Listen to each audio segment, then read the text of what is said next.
On the other side of toxic Christianity, I found myself faced with one question. Now what? This podcast is about that question. We have conversations with folks who are asking themselves the same things. We're picking up the pieces of a fractured and fragmented faith. We're finding treasure in what the church called trash, beauty and solidarity in people and places we were told to fear, reject, and dismiss. I'm Tammy Spencer Helms, and this is Life After Leaven. What's up, everybody? Welcome back to this episode of Life After Leaven. I'm your host, Tammy Spencer Helms, and I'm actually fangirling this week. I have April A. Joy on this week, and I'm really excited. So, April, I'm sure people already know who you are, but if you could just tell us who you are, where you're from, and what you do, and then we'll jump into the episode. Sure. My name is April Joy, as you already said. I guess I've kind of fallen into social media skits. I don't know, videos. I sometimes I wear wigs, or I just make. I call it humorously detoxing American Christianity or evangelicalism. I still consider myself Christian, but I'm an ex-vangelical, and I call out a lot of the harm that's in the church, like Christian nationalism, but I try to do it in, not all the time, but I try to do it in kind of a funny way, I guess, because if I don't laugh, I'll cry type of situation. Indeed. Yes. Indeed. So that's kind of what I do. And as I would say, I am a former Christian nationalist. Like, I used to be one. So part of what I do is talk about my time in it and then compare it to Christian nationalism of today. Yeah, I would love to jump into that. So the season 2 is called, We're Here and We're Queer, but I feel like having you on the show is exciting to me. So I might ask all kinds of questions that may not just center just into queer realities. But Sure. I wanted to have you on because I mentioned the fangirling. I saw you on Instagram, and the first skit I saw you do was is deconstruction sexy? And it was this very, it was just very well done. And I was like, oh my gosh, I'm a fan. But I wanted to talk a little bit about something else that you posted where you're talking about you and your spouse working through what it means to kind of come out in terms of gender expression and identity. Because my partner did the same when we started dating. They were using she, they pronouns. And then quickly after our dating started was kind of actually, I'm moving more towards trans masc, but I didn't know how to tell you that. And so we had to have this kind of conversation about it. And it's been really interesting to kind of watch my spouse become themselves and feel at home in their skin for the first time. So it's been really fun. And I wanted to know what's that been like for you? Can you share a little bit about that? Yeah. So if you want more information, my spouse and I have we tell our entire story on a podcast called the Non-Binary Marriage Podcast that goes into excruciating detail because it's a very long story. But the gist is when we started dating, their name's Beecher. They were identifying straight cisgender male, like your typical Christian guy. And I was obviously cisgender female. And so we were this kind of embodiment of your perfect looking evangelical darling couple. We got our pastor married us, and we came down the aisle to All Sons and Daughters. It was cringy. We actually got married at the Founders Inn, which is on the same campus as CBN and the 700 Club. Oh my gosh. So when I say evangelical darlings, oh my gosh. Yeah, we were the poster children for white evangelicalism. Wow. Anyway. Regent. So y'all were near Regent. Y'all got married on Regent's campus. Yeah, well, we met at Regent. Oh. Yeah. I grew up in Chesapeake. So we went to church in Chesapeake for a long time so when we first got married, I about a year in, I started working for the 700 Club. Oh gosh. And Beecher was working as this they were over all the video production at a large church in Chesapeake. Oh my gosh. So yeah. So anyway, back to the ginger stuff. Yes, I'm sorry. No, you're fine. Wait a minute, what? Yeah. So about a month into us dating, Beecher confessed to me through bawling tears that when they were in 5th grade, one time their mom accidentally put their sister's clothes in their room, and then they tried them on, and they really like, they felt euphoric and they felt really happy and they didn't know what to do with that.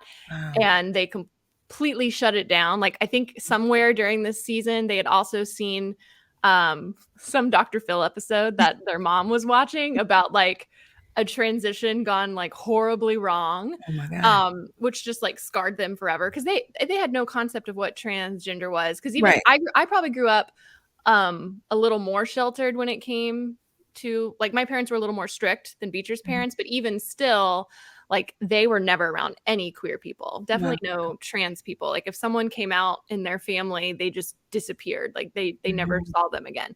So Beecher had no idea what was going on. They had no language for it. They just thought they were a freak. Mm. Mm. So they really threw themselves into purity culture, and were really good at it. Like, Yeah. purity Queer culture is a people are the great best. cover for queer people. I Like, was super good at it and super yeah, judgmental too. yep. Beecher had checked all those boxes. So anyway, so they tell me this a month into us dating, and I'm naive still, and I have no idea what this means. I knew gayness was wrong, but we didn't really talk about trans back Yeah. in, when was it? 2012, 2013. Mhm. Um, so I was just like, oh, okay, well, that's it. You wore your sister's clothes one time in 5th grade and like they'd never done anything since. I was like, oh, Mhm. that's not a big deal. Like, why are you holding all this shame? I should have known that there was something more to it just Yeah. based on like the complete unraveling that Yeah. Beecher was going through.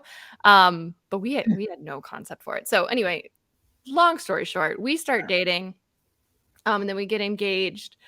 But it was like, so the way Beecher's dysphoria started manifesting was in projecting all of their shame onto me, because I had to do this big confession to them of like, I have had sex before marriage. Yeah. Um, which I had to confess to pretty much everyone I met at that point. I was like, well, just so you know, I am damaged. So before you want to like come into a relationship with me, I did mess up.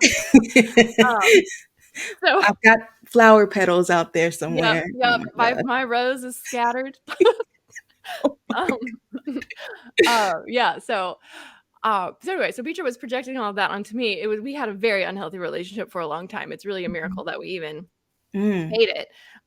But yeah. So anyway, they were going through gender dysphoria. We had no concept of what that was. We had never even heard that term. So Mhm. we thought it was a demon for a Mhm. while. We actually thought it was 3 demons, to be specific. Um, Oh my God. yeah, A I don't really remember. Trinitarian type of demon, if you will. Yeah, we named them. I don't remember what they were. I know it was like the demon of lust, the demon of like sexual perversion, and I don't know if the other one was confusion, or I don't know, but we had definitely had names for these demons. And Beecher was Baptist, but I was Pentecostal. Oh yeah, So I you was went like, after it. I know how to handle a demon. Um, so Beecher, to be fair, Beecher asked me. I didn't just do it without their consent, but I have literally laid hands on them Mhm. and tried to cast the demons out Mhm. of them. Oh yeah. So not my brightest moment. And spoiler alert, nothing changed. So either I was a bad Pentecostal or it wasn't a demon. You had to use the right oil. I was at IHOP KC, so Ooh, oh yeah. you knew about Oh demons yeah, I too. know about demons. I give them names too. Very Right, there was, like, familiar. this, like, narrative, like, if you name the demon, they'll listen. Like, so we And have it's these, like, little very pet creative. demons with names. Just Yeah. start naming stuff. Jezebel and Mm. you just start naming random biblical characters and calling them. Mhm. Indeed. So you guys so that was what, like 2013 when when they confessed. And so you're now it's like 10 years later. What, like, did deconstruction like kind of open the door for you all to begin to walk into that, or how did you get to the place where you were affirming and just out Yeah. about it? Yeah, so it was a long process. Mhm. We kind of eventually decided, okay, this is clearly not going away. This is not a demon. And we kind of went through different waves of what we thought it was. Like, Mhm. first it was a demon, then we're like, well, maybe it's just like an addiction. Maybe you have an addictive personality and you're addicted to women's clothes. I don't know. Mhm. And then at one point we're like, maybe it's just a fetish. maybe you just got a Mm, kink, like it's just like, but eventually we were like, well, maybe we shouldn't have shame, because I did know whenever like they would feel shame about mhm, it, it manifested in like really unhealthy ways, and mhm, anger, mhm, and depression. mhm, mhm. So nothing helped though. We tried all these different things, and really we were doing it alone. Okay, We that's didn't have bad. anyone to talk to about it, Mhm, and we were pretty scared to look it up online, because if it was a Christian article about it, it was like it's a demon. If it mhm, was a secular article mhm. about it, it was like be who you are, transition, and like that freaked us out at the time. We were like, no, no. um It is really lonely though. I mean, it's like funny in hindsight, but I mean, it is like deconstruction and stuff is really, it's a really lonely process. Yeah. Yeah, and there is no one to talk to about it in the church, Yeah. because like people would just assume, oh, it's just like some kind of sex addiction, and like treated Mhm. Beecher like they had a porn addiction, which all the men had, because that's like the socially acceptable sin to have as a man in the church. But wearing a dress, no, that we draw a line there. That's weird. Like Oh. it's just so messed up. Like I remember in one of my not so bright moments, I like looked at Beecher after they had just like confessed through tears that they had worn one of my dresses that day while I was gone. I was just like, why can't you be addicted to porn like a normal Christian guy? It's so messed up. Oh my gosh. This is, I mean, but I think it's what's so interesting is like what I love about you guys is that y'all are really honest with people about it. And I think that there is so much nuance to it, and there is so much like there are like tiny like humps you have to get over to get to the place where you're not only open, but you're like able to help other people be open using humor. And I think that that's like, I think that that's brilliant. I just love the things that you're doing, because when people are laughing, it makes you kind of realize how foolish some of the stuff you've done and believed is, but it also doesn't make you feel so much shame because you get to laugh about how ridiculous some of Yeah. this stuff was. Like I really do appreciate that. So you're saying that you all you ask teacher why they can't have a porn addiction. And so like was there like a climactic moment? Was there a crux of these conversations? Like how did Yeah. it get over the line, like over the I hump? Yeah, so I'd say I probably lived in denial for the first several years of our marriage, and then Okay. after we had kids, we had our first daughter, and then Beecher had a lot of dysphoria Okay. around like me being the mom and having all of these, like I was nursing and I was doing all these typical mom roles, and they had a really hard time with it, because they Mhm. felt like it just really brought their dysphoria to the surface, which we didn't Right. really know, but they went to a very dark, Mhm. depressed state. So then at that point, they were like, I've got to see a counselor. But at Mhm. that point, we were still terrified of someone telling us it's okay to do this, because Mhm. hell and sin Mhm. and all the typical, Yes. didn't want to get left behind from the rapture. Um, so so Beecher got Nicolai Apartheid, whatever. yeah. So Beecher found a Christian counselor, which I think was who they needed at the time, because they just needed someone to talk to about it. But really, Beecher was educating her on gender dysphoria, and like was telling Wow. her terms that she didn't know about. So it wasn't like the most helpful. And Right. then I guess it kind of all came to a head. Um, I mean, it was a constant battle on and off our entire marriage. I was able to live in a little bit more of denial, because Mhm. Beecher didn't always share everything with me. Um, not like out of secrecy, but just because I told them like I can't handle this on top of being a new mom and all these other Mhm. things. Yeah. So 2020, Mhm. actually right before 2020, right before I had our second child in 2019, Beecher actually went to a 12-step group at our church, Gosh. because like they were advertising it in Sunday service, like, oh, if you struggle with anything, it doesn't have to be drugs or alcohol, like any type of addiction, like come to this 12-step group, blah blah blah. And Beecher actually went twice, and I think it was really eye-opening for them, because like in a 12-step group, these people were like in and out of prison for Mhm. like drugs, like they had been violent. It was just like, on one hand, Beecher felt better about what they were dealing with, but then on the other hand, it just made them feel even weirder, like, I can't even connect with people in a 12-step group. Mhm. Um, Wow. and Yeah. so and then when we had, our 2nd daughter in 2019, and so that kinda got put on hold again for a while because I was just like, Mhm. "I am survival mode, I got a Mhm. newborn." Mhm. Um, and then 2020 happened, Yep. and we were all home, and there was suddenly, like, no distraction, and, like, Beecher and I, like, our whole family, we lived in a pretty small house at the time, like, we were all on top of each other, like, there was no running from it, it was Mhm. just there. Beecher was home all the time, Beecher couldn't distract themselves from Mhm. this thing that was inside, Wow. um, and so it got to a very unhealthy place. Beecher, had said in a few different moments, like, they didn't think they wanted to live Mhm. anymore. And so they started seeing a counselor who, like, actually specialized in gender Mm. and like trans issues. So, and she had, I don't know if she was a Christian or but she would like had been a Christian. So she Mhm. understood like religion and religious trauma and all Mhm. everything that goes into that. Mhm. And so Beecher started figuring themselves out and like praying about it. And like we were praying through the whole thing because like Mhm. but there was this one really pivotal moment in our relationship where I was not the best. Like I'm great, like I'm super supportive now, but it was really hard for me to accept Mhm. because I also grew up a preacher's kid. And Mhm. so the idea of like being worried about what people would think was Yeah. still like really bothersome to me. Like people Mhm. already thought I was like a Marxist because I didn't vote for Trump. And like I was like, what are they gonna think of me now? Which, Yeah. but then like my brain would be like, these people already think I'm a Marxist. Just Mhm. like they already don't like me. Mhm. They're not gonna change their opinion about me if Beecher stays this Mhm. gender to them. Right.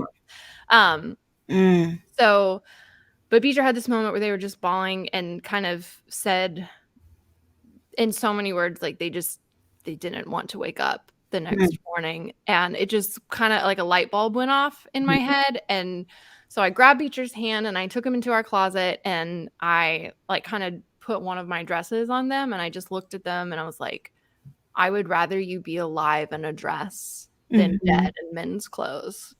And Mhm. it was just kinda like I think, like, that's what the battle is right now. It was Yeah. between life and death, and it was just kinda like, who cares how Mhm. Beecher presents or what they wear? Like, it's just fabric, and Mhm. then I was kinda like, I've been so, like, hypocritical because I wear men's sweatpants, like, every single day, Yeah. and, no one says anything to me about it, and I don't think Wow. anything of it, like, what's the difference? Yeah. Um and so, I mean, I'd love to say I was perfect from then on out, but, old habits die hard and, Yeah. the little conservative girl in me still pops up every once in a while who is just horrified Yeah. at where she's at, but yeah, so then Beecher came out to realize they were non-binary because they just said they felt kinda in between, like, Mhm. they didn't feel male and they didn't feel female. They felt kind of both or Yeah. neither, depending Gotcha. on the moment. Um, and so they Hold just on, I have a they're child yeah, you're calling good. me, 1 second. So when a partner, like, is going through dysphoria, I remember I think it's okay for me to share, but, like, I remember my partner telling me how far they wanna go in terms of transition, and it was a really difficult moment, not because of, like, not again, it was a very similar situation. Like they had someone look them in the face and say, "I'd rather you be dead than non-binary." Mhm. Like someone very close to them, and it made no sense to me how anyone could say something like that. But I did when they came to me about it. The question that I had was like, "Well, what does that mean about me?" Because now, like, I thought I was gay, but if you're not a girl, like, how do I like what is my role in this? And I know that for me, letting them kind of go on their process of figuring out who they were actually brought up my own identity issues. Do you feel like that's happening for you or happened for you when Beecher was doing their stuff or Yeah, yeah, totally. Like one of my biggest hangups about it was like, what if I lose attraction for Yeah. you. Um, you know, because I married what I thought was a Mhm. cisgender man, and now Mhm. you're telling me you're not that. Mhm. Um, and you're gonna start presenting more Mhm. feminine and, yeah, so it was definitely a conversation that we had had a lot, and I so it definitely sent me on my own journey, Mhm. um, of figuring out, well, 1, can I be attracted to Beecher Mhm. presenting more feminine? Mhm. Um, and I was like, does that make me bi? Does Yeah. you know? So Right. I started going to therapy myself, Mhm. which also I had like a lot of hangups on just around my own sexuality anyway Yeah. because of purity culture. Mhm. Like Beecher was great and like a super supportive partner and had been wanting Mhm. me to like figure myself out for a long time. I Mhm. just couldn't because I had this in my head that like my pleasure as a woman didn't matter. Um, so I was always kind of taking a back seat in Mhm. our sex life anyway. Mhm. I did it like Beecher wasn't making me do that. I would just like, Mhm. oh, my pleasure doesn't matter. So like Mhm. I've talked about this some on my channel, but like I Yeah. was 32 or 33 before I ever had an orgasm. Like It be ever. like that. Yeah.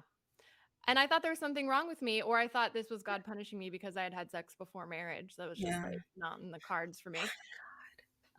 So anyway, I had my own issues like outside of Beecher's identity. Yeah. And so I went to therapy and then I just kind of realized I kind of asked myself, am I straight? Am I bi? And then the funny thing is, like looking back on my life, I had always been attracted to women at Hmm. various points. Like I would have dreams, like I didn't have sex dreams very often, but Mhm. if I did, it was always with a woman. Mhm. Um, and I was just kind of it was just like this little dirty secret that I Mhm. kept to myself. I'm like, that doesn't mean anything. And I just convinced myself that all straight women are sometimes attracted to their friends. Yes. You know, like that didn't mean I wasn't This is straight. normal. Yeah. So then I was just like, "Oh, I guess I am bi." Hmm. Um, so yeah, I mean, it helped me realize that I'm Yeah. bi, but it wasn't like Beecher turned me that. It was like Beecher Yeah. a lot like their finding their freedom and living their authentic self just allowed me Mhm. gave me permission to figure Mhm. that out for myself. Where Mhm. like before, like I would have like me being bi would have never like I didn't need to know that information, you know, Mhm. prior Mhm. to, like, I don't know. I don't Yeah. know if that makes sense. No, it does make sense because it's like what I'm learning and what I'm loving about the ex-vangelical sort of progressive space is that we have all of these receipts and we know what we used to believe and we did it wholeheartedly because we believed not only that it was pleasing to God, but that like we might go to hell if we didn't.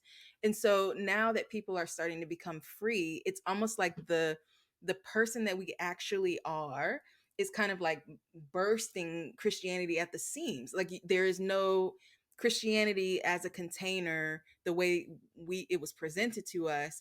The container is just too constricting, and what's happening, people are healing, they're going to therapy, they're learning that like there's nothing to be ashamed of like about Yeah, myself. And what's happening is it's like almost like burst, like you're saying, it's like almost like bursting the wineskins open. Like there are we have to have new ways of framing because it feels to me like there is a movement of people being like, I'm just going to be me.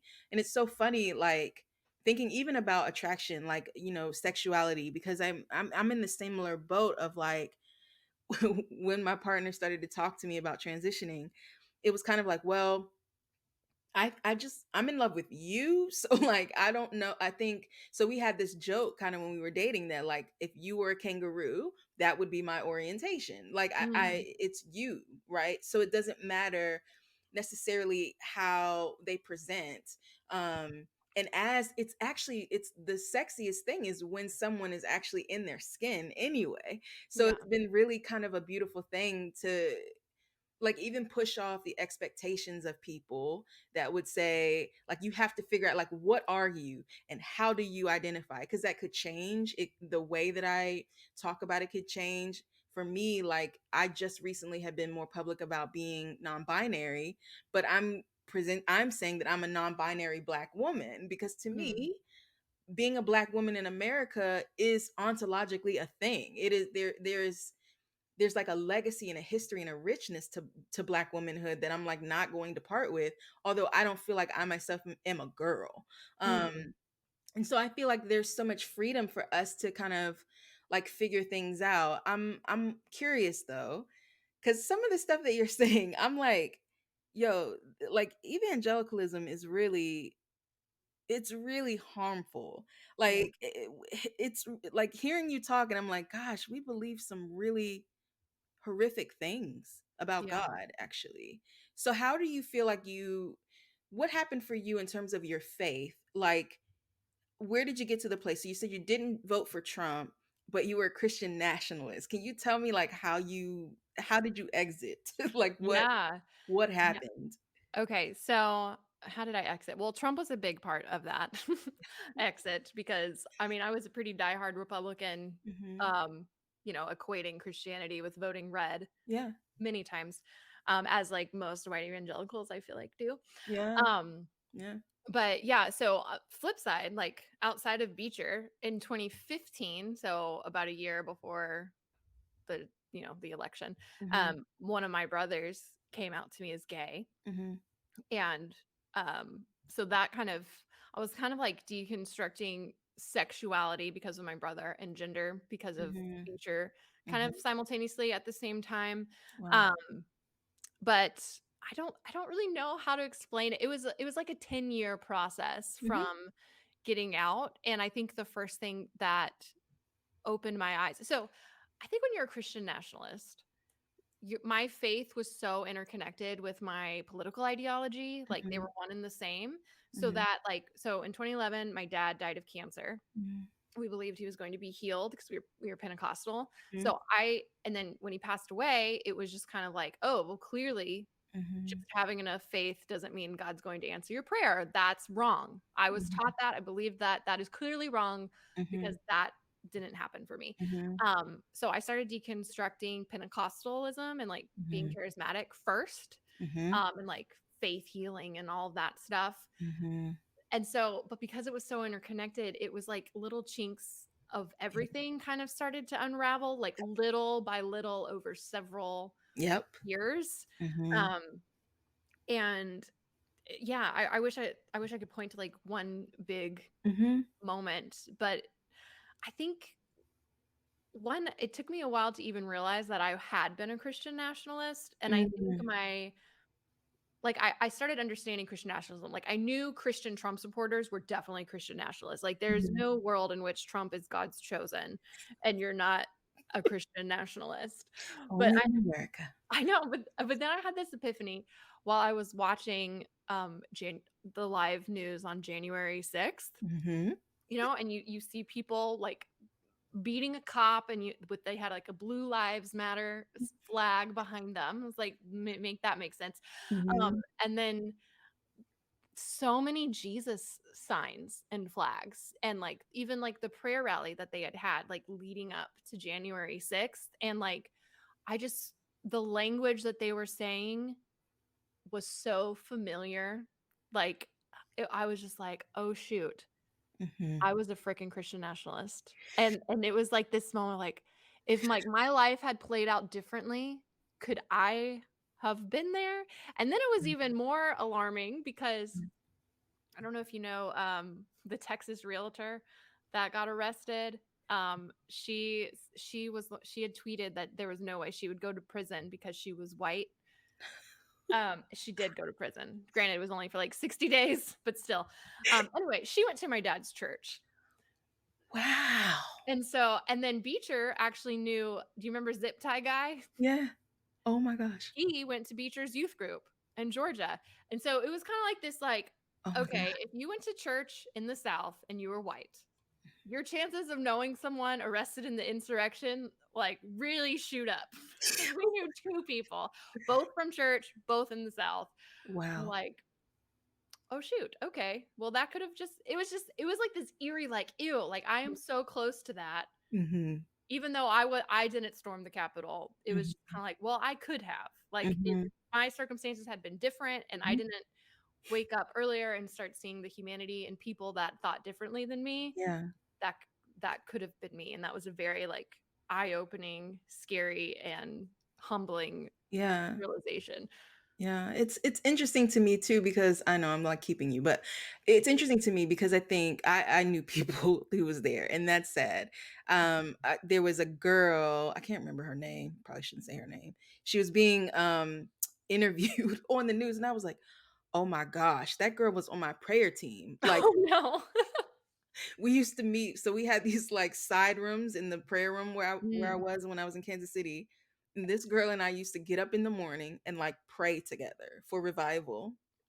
wow. And I'm like, she's on the news on January 6th talking about how Jesus is coming and how this is, and I'm like, for me it was a little bit different. Obviously, it was Trayvon Martin was what kind of woke me up to it. Mm, And so interesting to me that like the only reason that like a white supremacist and like a person from my prayer team would be in the same place is white Jesus. Like yeah, that's the only thing they have in common. And that's what I'm kind of like trying to help people understand now is like that this thing there weren't it seems like, and what people it feels like want to do is go like, there's no way I would have done January 6th, or like there's no way I would have been involved in something like, not being on the side of civil rights in the past. But I'm like, look at the issues that we're facing right now.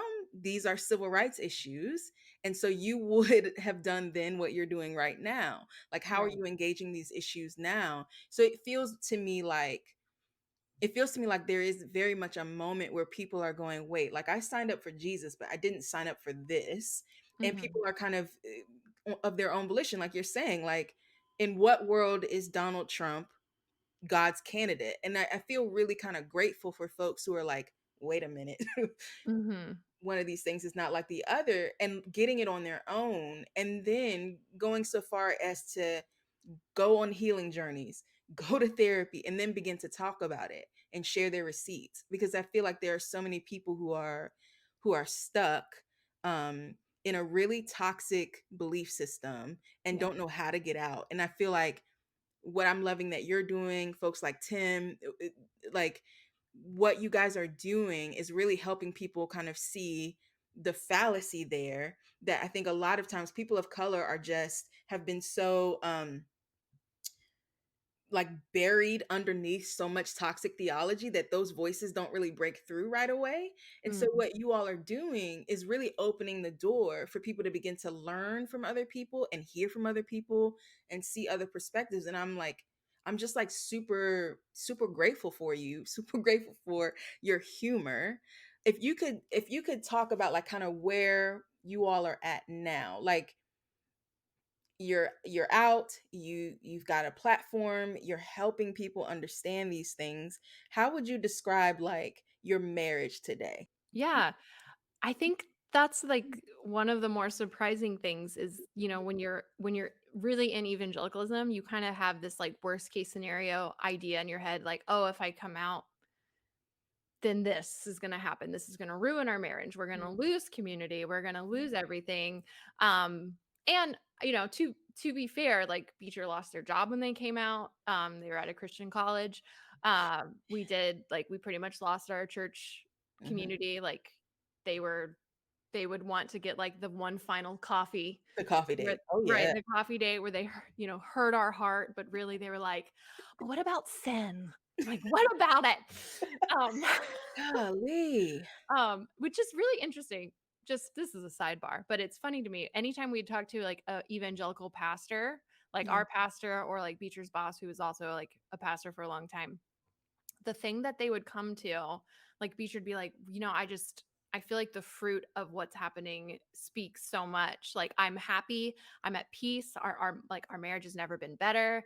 And almost every time they would respond like, "Yeah, but is life about being happy?" Right. And then you realize, like, they're not happy. And us finding happiness is really triggering for people who are still in it, which is Mhm. why they've got to, like, "Oh, well, they're just living in sin. There's pleasure in Mhm. sin for a season." Mhm. Like, they have to write it off. Yes. Um, Yeah. anyway, and just like I had said, our marriage really has never been better. Like, Awesome.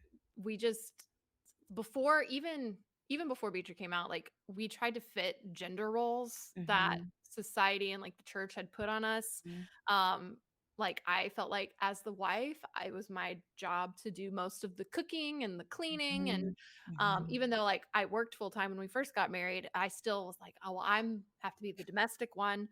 Mhm. Um Mhm. and Beecher, like, and I'm not a good cook. Like, I overtook cooked the kitchen the chicken. It was like fried chicken. I oversalted the beans. One time I tried to make a casserole, but I put the plastic lid on it, so it just melted in the oven, like, on the like, I'm not a good cook, but I tried really hard because I felt like I had to, or, like, Yeah. I would fail as a woman if I couldn't. And meanwhile, Beecher is, like, an amazing chef and loves cooking, Oh but my we god. felt like we were just, like, fighting against our natural strengths Yes. because we felt like we had to fit our gendered boxes. Yes. So even outside of like gender, Beecher's gender identity, we already like I was grew up like at the time that people would have called me a The tomboy. tomboy. Like I Yeah. have much more masculine traits than a lot of Mhm. at least like society things, which Mhm. makes me think like these are not masculine traits. These are just Mhm. traits that Indeed. some people have and some people don't. Yeah. Um, so but now we've like Beecher pretty much cooks all of our meals Wow. because, like, I mean, I'll do it every once in a while, Yeah. like, if I need to, but, like, Beecher does most of the cooking, I do the dishes. Yeah. I would rather do the dishes than cook the meal. Yeah. I get, like, super in my head of, like, pressure of, like, what if this is terrible? And because it has been terrible many times in the past. Um, and, like, Beecher just we're just, like, open, like, yeah, Beecher does the cooking, and there's, like, Yeah. not this shame behind it, like, before Yeah. we'd have to be like, "Yeah, Beecher does the cooking." Like, but to be Yeah. fair, like, we have family members that are like, "April doesn't cook?" Like, early on, like, horrified. I'm like, "Trust me, you don't want me to cook."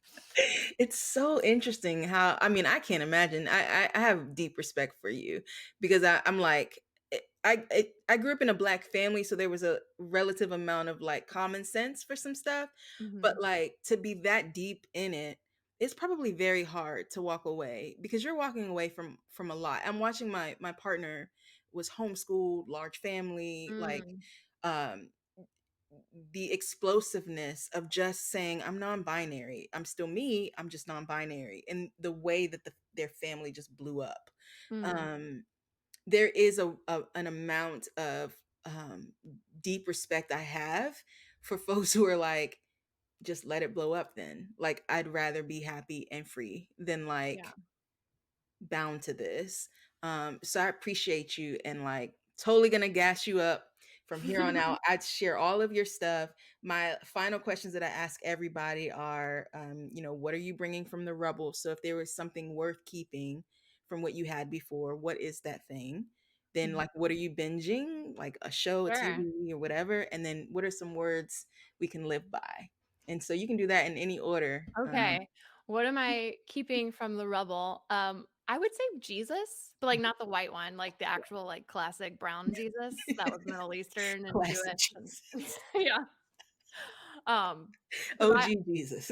yeah, the OG Jesus, exactly. I still very much adhere to the teachings of Jesus, and Yeah. I think he's super rad, and if we Yeah. actually were following Jesus, a lot of our problems in Mhm. the church would not exist. Indeed.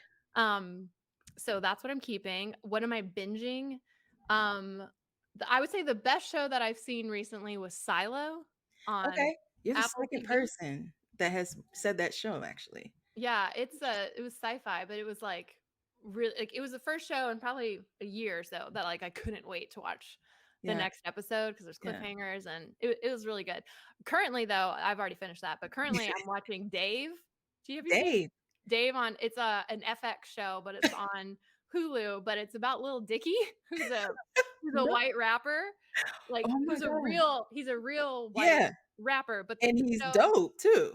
I mean, yeah, you can so go. the Yeah. show is based around Lil Dicky, but it's a fiction show, so it's kind of like how Seinfeld's about Jerry Seinfeld, but it's Yeah. fiction.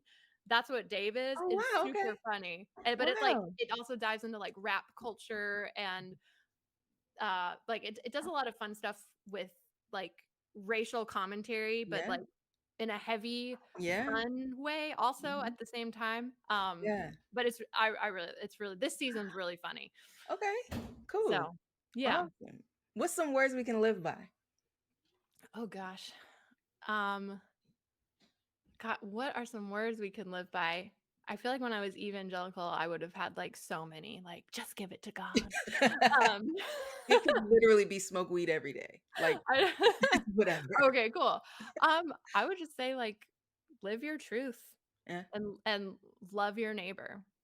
Honestly, like I feel like loving your neighbor is like what I keep going back to because yeah, it's like if you just love people, it, all the other stuff just doesn't matter. yeah, Like just to see like someone for their who they are, for their core, yeah, not based on what I think someone should be or not, but yeah. just learning to accept people for who they are and Mhm, not some preconceived notion that mhm. society's told me to put on people. That's so good. Yo, thank you so much. I think you're dope. I'm thankful for you. I'm thankful that you and Beecher are happy. I'm thankful for orgasms. Amen. I hope you get orgasms 30, 60, 100 fold. Amen. I really Same to you. appreciate you. Thanks for Orgasms for being all. orgasms for the world, man. Like Yeah. that's the thing. I did queer theology recently, and I was like, if you've had an orgasm, you want orgasms for everyone, like Mhm. orgasms for the world. So everybody that's mad, I think they're probably just not having orgasms. I think so too, because our orgasms matter. We They should like do. make little shirts. My orgasm matters. Mom. Says the mom. Mom's orgasms matter too. Thank you for listening. To put your money in your heart is donate to Subquatcher Inc. and clear the path for Black students today.